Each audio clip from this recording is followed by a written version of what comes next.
Hi guys, welcome to our channel How to Guide. So continuing with our TikTok tutorial series, today I'll be showing you how to reset your TikTok For You page. But before we get started with that, please consider subscribing to our channel for more videos like this, and do not forget to hit the bell icon so you do not miss any more updates from us. So let's get started. So let's open the TikTok app.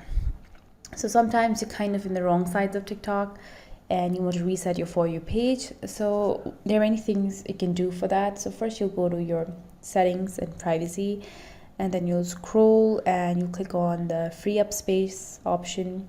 You'll clear your cache first, so let's do that.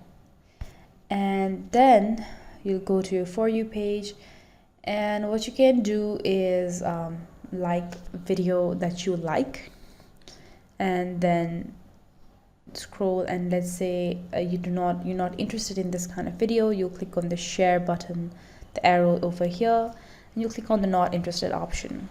So doing that will actually help reset your For You page.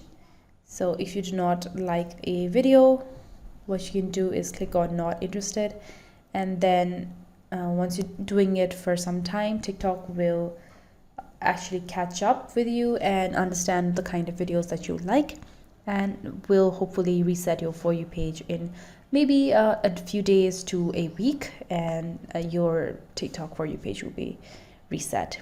So continue doing reacting to videos so that the algorithm can know. So that's it. It's very simple and easy, guys. I hope you like this video. Thank you so much for tuning in, and I'll see you in the next video.